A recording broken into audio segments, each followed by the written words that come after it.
Hi guys आज मैले structure एनालाइसिसको चाहिँ इन्ट्रोडक्सन टपिक लिएर आएको छु होइन। जस्ट एउटा मैले डेमो दिन लागेको होइन।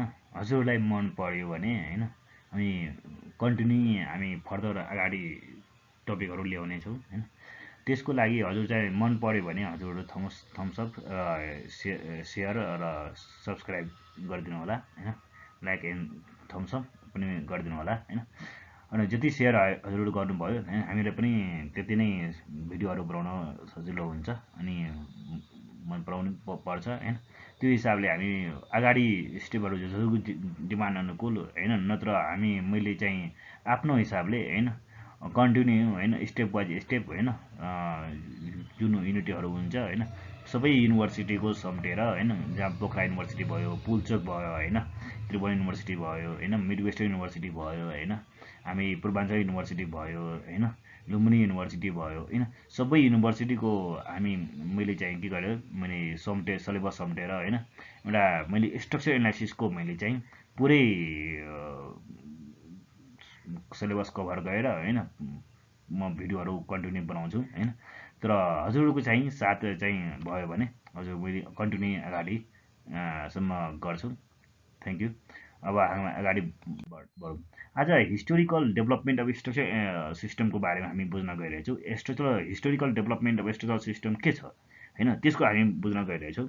यो चाहिँ कसरी चाहिँ मान्छेहरूले घर र पुल र अग्ला बिल्डिङ बनाउन सिक्यो है, यसको बारेमा हामी चर्चा आज गर्नेछौँ होइन। इजिप्टियन फर्स्ट अफ अल के कसले गरे, इजिप्टियनले चाहिँ दियो होइन, इजिप्टियनले दियो अनि त्यसपछि इजिप्टियन पछि अनि त्यसपछि के गर्यो भने इजिप्टियनले फर्स्ट दियो, त्यसपछि रोमले त्यसपछि दियो अनि त्यसपछि गोथलिक बिल्डर्सले पठायो, त्यसपछि कास्ट आयरन प्रेजेन्ट भयो। कास्ट आयरन आएपछि हामी स्टिल पनि ल्यायो, स्टिल रिसर्च भएपछि हामी आरसिसीमा गयो, आरसिसी गइसकेपछि प्रिस्टेजमा गयो, प्रिस्टेजमा अहिलेको युग चाहिँ मोडर्न इरा जुन हामी कम्प्युटर युग भन्छौँ होइन, त्यो युगमा हामीहरू अब यसलाई हामी डिटेलमा बुझौँ होइन। यसको टाइमलाइन त मैले भनिसकेँ होइन। फर्स्ट अफ अल हामी एन्सियन्ट मेडिवलमा गयौँ, जस्तो हामी इजिप्ट पनि भन्छौँ होइन, इजिप्ट भन्छौँ, इजिप्टियन्स ग्रिक युज होइन। यसलाई इजिप्टियन सरकारले होइन यसले फर्स्ट अफ अल दियो होइन। त्यसपछि रोमन्स हामी हाबियाहरू पनि पढ्यौँ है, रोमन्स भनेको है, यसले रोमन्स इजिप्टियन होइन, रोमन्स हाबियाहरू पनि हामी पढेकै हो होइन। अनि यसको हिस्ट्रीको कसरी रोडहरू भयो अनि त्यो हिसाबले नै त्यही हिसाबले इजिप्टियनले फर्स्ट अफ अल दियो, त्यसपछि रोमनले आयो अनि त्यसपछि यो गोथिक्स बोल्डर्सले ल्यायो अनि यस्तै हामी कन्टिन्यू होइन। कास्ट आयरन पोइन्ट लग्यो, त्यसपछि स्टिलमा गयो, स्टिलमा आइसकेपछि हामी आरसिसीमा आयो, आरसिसीमा आइसकेपछि प्री स्टेजमा गयो, प्री स्टेजमा भइसकेपछि हामी अहिलेको युग है कम्प्युटर युग होइन, जो हामी मोडर्न इरा भन्छौँ होइन, त्यो हामी युगमा आयो होइन। अनि यसको बारेमा हामी अब डिटेलमा जाउँ। यो चाहिँ इजिप्टियनले के गर्यो, ढुङ्गा काटेर होइन, इजिप्टियनले के गर्यो ढुङ्गा काटेर होइन पोस्ट लिन्टेल स्टोन कन्स्ट्रक्सनहरू के गर्यो चाहिँ अनि बनायो है। Limiting building height due to stones low tensile strength होइन। यसमा लिमिट जस्तै टेम्पल पिरामिडहरू बनायो होइन। जस्तै पोस्ट लिन्टल सिस्टम माथि ढुङ्गाको बिम, तल कोलम भएको टाइपको होइन। यो पोस्ट लिन्टल सिस्टम भनेको के हो, पोस्ट लिन्टल सिस्टम भनेको जस्तै दुईवटा ढुङ्गा छ होइन, दुईवटा ढुङ्गाको होइन बिचमा एउटा ढुङ्गा राख्यो, that is a post lintel system भयो है। यो अलि मैले ढुङ्गा राम्रो भएन, यसरी ढुङ्गा राख्यो होइन, that is post lintel system भयो है। ठिक छ, यो जस्तै है, यसरी है, यो ढुङ्गा भयो होइन, अनि यो ढुङ्गा भयो है, अनि यो ढुङ्गाको बिच माथि चाहिँ एउटा ढुङ्गा राख्यो, that is post lintel system है, हामी बुझ्यौँ है। अनि यसरी भयो होइन। अनि त्यसपछि यो आइसकेपछि अनि त्यसपछि हामी के गर्यो भने यसको प्रब्लमहरू पत्ता लगायो होइन, प्रब्लमहरू के हुनु रहेछ होइन। यसले के गर्यो भने ढुङ्गाको कारणले गर्दा बनेको कारणले गर्दा के भयो भने लामो टाइपको बिमहरू हामी बनाउन सकेनौँ होइन। अनि त्यो कारणले गर्दा किनभने त्यसमा टेन्साइल स्ट्रेन्थ कम भएको कारणले गर्दा लामो बिमहरू होइन हामी बनाउन सकेनौँ होइन। अनि यसको इफेक्टहरू पत्ता लगायो। अनि लामो बिमहरू बनाउनको लागि टेन्साइल स्ट्रेन्थ ल्याउनको लागि हामी के गर्ने, त्यसको बारे हामी अझै रिसर्चमा गयो होइन। अनि ग्रिक्सले प्यान्थोन यस्तै टाइपको स्ट्रक्चरहरू पनि दियो होइन, सेम टाइपको होइन। अनि रोमन एराले के गर्यो, एउटा आर्च स्ट्रक्चर टाइपको बनायो होइन। रोमन एराले आर्च लार्ज स्पानिङ ब्रिजको एउटा चाहिँ बनायो। यो आर्चको काम आर्च टाइपको कर्भ सेप भएको कारणले गर्दा यसले के गर्यो भने टेन्सन चाहिँ यसमा नेग्लेक्ट गरियो होइन। टेन्सन नेग्लेक्ट भएपछि यो चाहिँ के भन्यो, यो कम्प्रेसन मात्रै यसमा हुने भयो होइन। अनि टेन्सन यो चाहिँ यो आर्चमा के हुन्छ, सारा लोड चाहिँ कम्प्रेसनमा जान्छ होइन। सारा लोड कम्प्रेसनमा जानुको लागि स्टोनको लागि चाहिँ पर्फेक्ट हुन्छ होइन यो आर्च चाहिँ।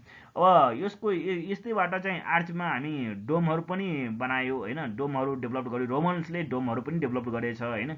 अनि यसमा टेन्सन नभएको कारणले गर्दा यसलाई हामी आर्चलाई ब्युटी पनि भनेको हो है। टेन्सन नभएको कारणले गर्दा त्यसका गर्दा यो सबै सब कम्प्रेसन हुनको लागि यो ढुङ्गा लिएर हामी चाहिँ ब्युटी टाइपको स्ट्रक्चरहरू होइन बनाउन सकियो होइन। गथिक पिरियड क्याटेस्ट्रल रूपमा धेरै अग्लो पोइन्टेड बनाए। अनि फ्लाइङ गथिक बिल्डर्स होइन। अब यस्तै अगाडि यो फ्लाइङ बट्रेस होइन, यो फ्लाइङ बट्रेस बाहिरबाट, जस्तो फ्लाइङ बट्रेस भनेको बाहिरबाट आर्च जस्तै सपोर्ट दिन्छ वाललाई, त्यस्तोलाई हामी कि फ्लाइङ बट्रेस भनिन्छौँ होइन। अनि विन्डको फोर्स र रुफको थ्रस्टलाई ग्राउन्डसम्म लैजान यो चाहिँ के गर्छ, गोथिक पिरियड्सले होइन। यो चाहिँ यिनीहरू फ्लाइङ बट्रेसले चाहिँ हेल्प गर्छ होइन। यो सबै ट्रायल एन्ड इरर मेथड थियो होइन। अहिलेसम्म गोथिक बिल्डरसम्म चाहिँ के ट्रायल एन्ड इरर मेथड, यो नोट क्यालकुलेसन मेथड थियो होइन। क्यालकुलेसन गरेर हामी कुनै डिजाइनहरू गर्दैन थियो पहिला हामी होइन। सबै ट्रायल एन्ड इरर मेथड गरेर नै हामी चाहिँ अहिलेसम्म स्ट्रक्चरहरू गोथिक बिल्डर्सलेसम्म यसले के भने ट्रायल एन्ड इरर मेथडबाट नै त्यो स्ट्रक्चरहरू सबै बनायो होइन। त्यसपछि हामी कास्ट आयरन आयो। कास्ट आयरन आएपछि 18 सेन्चुरीमा कास्ट आयरन आयो होइन। यो 18 सेन्चुरीमा इन्डस्ट्रियल रिभोल्युसन भयो। इन्डस्ट्रियल रिभोल्युसन भएपछि कास्ट आयरन 18 सेन्चुरीमा चाहिँ कास्ट आयरन आयो। यसले सबै कुरा स्ट्रक्चरको मतलबै भन्दा एउटा नयाँ भिजनै दियो क्या।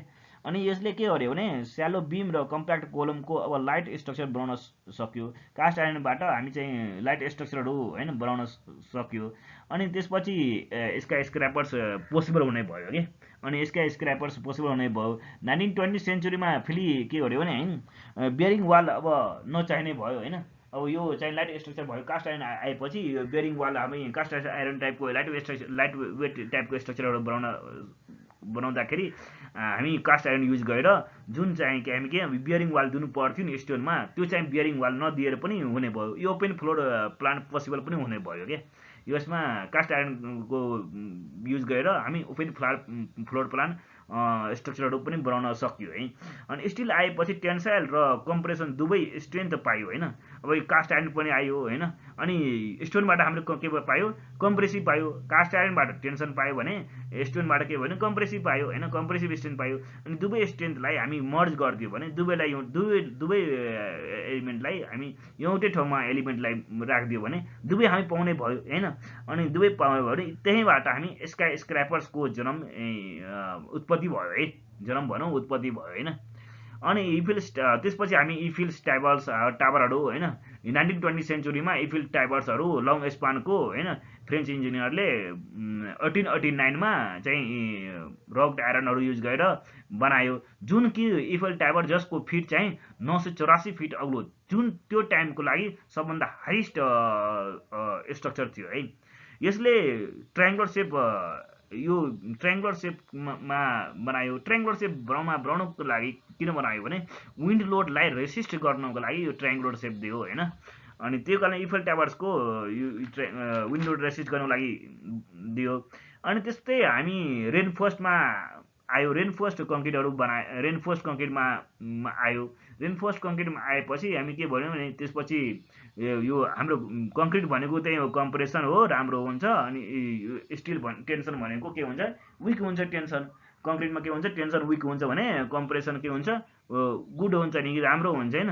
अनि स्टिल बार त्यो कङ्क्रिटमा स्टिल बार राखिदियो भने अनि के हुन्छ, टेन्सन पनि आयो अनि कम्प्रेसन पनि आयो। द्याट इज होइन यो के भयो भने एउटा मोनोलिथिक जसलाई हामी भनिन्छ मोनोलिथिक यो मोनोलिथिक भनेको यस्तोलाई हामी के भन्छौँ मोनोलिथिक इन्टरवान स्ट्रक्चर भनिन्छ है मोनोलिथिक इन्टरवान स्ट्रक्चर भनिन्छ हैन अनि त्यो मोनोलिथिक इन्टरवान स्ट्रक्चर भन्छ अब प्रिकास्ट भनेको यस्तो हो कि प्रिकास्ट भनेको अब जस्तै फ्याक्ट्रीमा कुनै स्ट्रक्चरलाई बनायो हैन स्टिल र कङ्क्रिट मिलाएर फ्याक्ट्रीबाट नै बनायो अनि फ्याक्ट्रीबाट बनाइसकेपछि अनि त्यसलाई साइडमा हैन ल्याएर द्याट इज प्रिकास्ट कङ्क्रिट भनिन्छ अब एउटा हिसाबले हेऱ्यो भने हेर्नु त कङ्क्रिट भनेको के हो भने एउटा शरीरको दाँत भयो भने एउटा स्ट्रक्चर हाम्रो शरीर हो मानौ एउटा हाम्रो शरीरको स्ट्रक्चर हो हैन हाम्रो शरीर स्ट्रक्चर हो नि त हाम्रो एउटा शरीर पनि एउटा स्ट्रक्चर हो द्याट इज एउटा हाम्रो कङ्क्रिट भनेको कस्तो भने स्ट्रक्चरको एउटा दाँत हो भने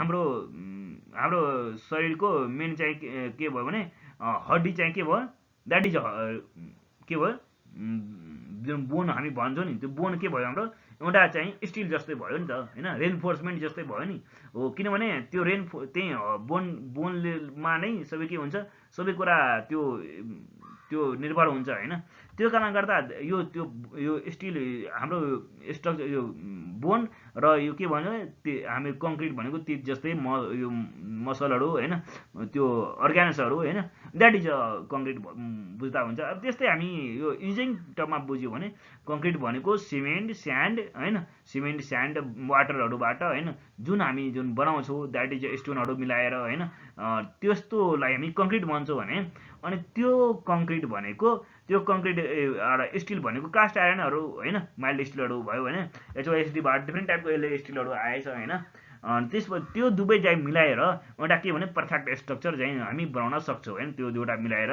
हैन अनि प्रिस्टेज कङ्क्रिटको के हुन्छ टेन्साइल विकनेस हुन्छ अनि प्रिस्टेज कङ्क्रिट किन आयो भने हामी कङ्क्रिटको टेन्साइल विकनेसको लागि फिक्स गर्नको लागि प्रिस्टेज गरिन्छ है प्रिस्टेज कङ्क्रिटमा के हुन्छ भने कङ्क्रिटको टेन्साइल विकनेसलाई फिक्स गर्नको लागि हामी प्रिस्टेज गर्नेछौँ त्यो प्रिस्टेज हामी कसरी गर्छौँ भने स्टिल केबललाई टेन्सन दिएर कङ्क्रिटभित्र राख्छौँ हैन लोड आउनु अघि नै कम्प्रेसन दिइसकेको हुन्छ हैन अनि त्यस्तो हामी यो चाहिँ म्याक्सिमम के हुन्छ हाई लेभलको ब्रिज टल बिल्डिङहरूमा चाहिँ यो यस्तोहरू युज हुन्छ हैन अनि त्यसपछि यो आरसीसी पछि के भयो हाम्रो मोडर्न इरा आयो हैन मोडर्न इराको युग आयो हैन मोडर्न इराको युग आएपछि अनि के भयो त्यसपछि रिबेट हामी पहिला सुरुमा हामी नजानेको कारणले गर्दा हामी के गर्थ्यौँ रिबेटिङ गर्थ्यौँ हैन रिबेटिङ कस्तो टाइपको भने हामी हेर्दाखेरि रिबेटिङ भनेको यस्तो है अब यसलाई हामी यसरी हानिन्थ्यो अनि हानेपछि यसलाई के गरे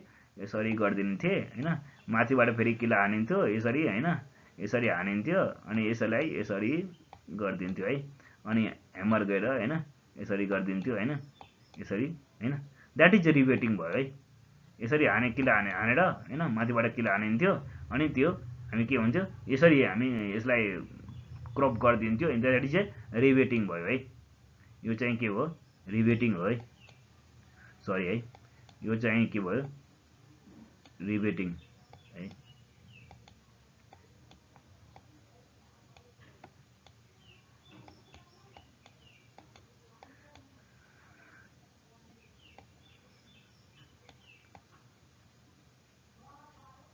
रिबेटिङ हो है द्याट इज यस्तो हामी रिबेटिङ भन्छौँ है ठीक छ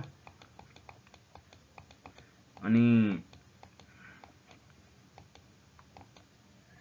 यस्तोलाई हामी रिबेटिङ भन्छौँ है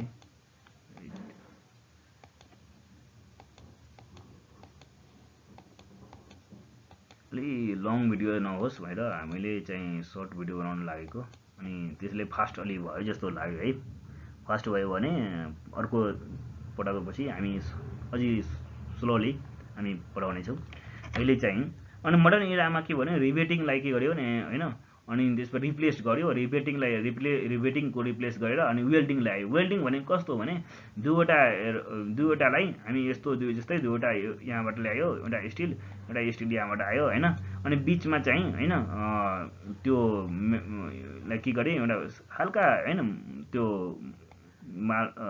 के भनौँ अलि त्यो केमिकलहरू राखेर हैन अनि यसलाई हामी के गर्यो हामी हिट दिएर हैन नराखेर पनि हिट दिएर यसलाई हामी के गर्यो दुईवटा स्टिललाई हिट दिएर हामी के गर्यो हामी जोड दिने द्याट इज अ वेल्डिङ त्यसलाई हामी भनिन्छ है वेल्डिङ भनिन्छ है ठीक छ अनि त्यस्तोलाई हामी वेल्डिङ भन्छौँ हैन। यो स्टिल स्ट्रक्चरमा राम्ररी पढ्नुहुन्छ, यसको वेल्डिङ कसरी हुन्छ हैन, यसको बारेमा राम्ररी अलि डिटेलमा जान्छौँ हामी यो स्टिल स्ट्रक्चर पढ्ने बेलामा। अनि त्यसपछि अहिले जो युग हामी चलिरहेछ जो चाहिँ कम्प्युटर युग हो, जुन चाहिँ हामी पहिला हामी चाहिँ जुन काम टिम वर्क गरिन्थ्यो हैन, टिम वर्क गरेर कुनै कामहरू जुन सघाउँथ्यो हैन, महिनौँ लगाएर हैन, अहिले कम्प्युटर युग भएको कारणले गर्दा मोडर्न इरा भएको कारणले गर्दा हैन, त्यो चाहिँ हामी 1 मिनेटमा एकल मान्छेले गर्न सकिन्छ हैन। जुन कि हामी धेरै सफ्टवेयरहरू युजहरू गर्छौँ, जस्तै इट्याप्स भयो, स्याप भयो हैन, अनि त्यस्तै हामी सफ्टवेयरहरू हैन, अनि स्टार्ट प्रो भयो, आइडिया स्टाटिका भयो, यी धेरै डिफ्रेन्ट सफ्टवेयरहरू अहिले हाई लेभलको सफ्टवेयरहरू आइसकेको छ हैन, 3D एनालाइसिस गर्ने टाइपको सफ्टवेयरहरू आइसकेको छ हैन। अनि त्यस्तो सफ्टवेयरहरू युज गरेर हामी चाहिँ के गर्छौँ भने यो चाहिँ हामी जस्तोकै क्वेसन स्ट्रक्चरलाई एनालाइसिस गर्नको लागि हामी सजिलो होस्, सजिलो मेथडबाट हामी गर्न सक्छौँ है। अब एउटा यसमा फ्लाइङ बट्रेसको कुरा हामीले भनिसकेको हैन। फ्लाइङ बट्रेस भनेको बाहिरको भागको बनाएको आर्च जस्तो सपोर्ट स्ट्रक्चर हो, जसले भित्री छतको अटवार्ड फोर्सलाई बाहिरको ठुलो पिलर मार्फत जमिनमा पुर्याउँछ है। के भन्यो भने फेरि बुझौँ है, फ्लाइङ बट्रेस भनेको an external arch like masonry structure that supports the wall of a building from outside, transferring the lateral thrust of the valuated roofs to the ground। भन्नाले बाहिरको भागको आर्चको बाहिरको भागको हैन जस्तो सपोर्ट स्ट्रक्चर हो, जसले भित्री छतको अटवार्ड फोर्सलाई बाहिरको ठुलो पिलर मार्फत जमिनमा पुर्याउँछ, ठुलो पिलरको है मार्फत जमिनमा पुर्याउँछ, द्याट इज फ्लाइङ सपोर्ट भनिन्छ। अब फ्लाइङ बट्रेस, फ्लाइङ सपोर्टको जमिन नछोई, फ्लाइङ सपोर्ट भनेको के हो? फ्लाइङ सपोर्ट भनेको जमिनलाई नछोई हावामा नै सपोर्ट दिनेलाई द्याट इज फ्लाइङ सपोर्ट भनिन्छ। मोनोलिथिक भनेको अब मोनो भनेको हैन एउटा भयो, मोनो भनेको एउटा भयो हैन। अनि त्यस्तै अनि त्यसपछि हामी यस्तै हो, लिथिक भनेको स्टोन हो, दुईवटा मिलेर हैन एउटा मोनोलिथिक भन्छ। यसको एडभान्टेज के हो भने यो हाई स्ट्रङ हुन्छ, लोड एक मेम्बरबाट अर्को मेम्बरमा ट्रान्सफर हुन्छ, द्याट इज मोनोलिथिक है। अब यस्तै फिगरहरू छ हैन, यस्तो फिगरहरू अब जस्तै अर्ली पोस्ट लिन्टेल कन्स्ट्रक्सनको हैन, हामी जुन इजिप्टियन सरकारले जुन स्ट्रक्चरहरू पहिला बनाउँथ्यो हैन, इजिप्टियनले हैन साइन्टिस्टहरूले, अनि त्यो फ्रन्टल प्याथर्नले पनि यस्तो टाइपको स्ट्रक्चरहरू त्यसपछि डेभलप गरियो हैन। अनि त्यसपछि के गर्यो भने अनि रोमन्सले यस्तो टाइप हाई लेभलको स्ट्रक्चरहरू हैन बनायो हैन, अनि त्यो रोमन्सले स्ट्रक्चरहरू बनायो। अनि त्यसपछि यस्तै गथिकले यस्तो टाइपको हैन, अब यसलाई अलि स्टिल स्ट्रक्चरमा टाइपको बनाऊ भएर यस्तो टाइपको हैन यो चाहिँ एफिल टाइपको बनाउन सुरु गर्यो। अनि त्यसपछि यो यस्तो इफिल टाइपको हैन टावर फ्रेन्च इन्जिनियरले चाहिँ बनायो हैन, जुन कि यसको हाइट चाहिँ के छ अरे 900 हैन 984 फिट अग्लो हुन्छ हैन। यो चाहिँ के भन्छ विन्ड लोडलाई त्यो रेसिस्ट गर्नको लागि ट्रायङ्गुलर सेपमा बनाउँछ हैन। त्यसपछि आरसीसी भयो हैन, यस्तै छ हैन। त्यसपछि यो प्री-स्ट्रेस कङ्क्रिट आयो, प्री-स्ट्रेस कङ्क्रिट आएपछि हैन यस्तो सेपहरू बन्यो। थ्याङ्क यू, धन्यवाद।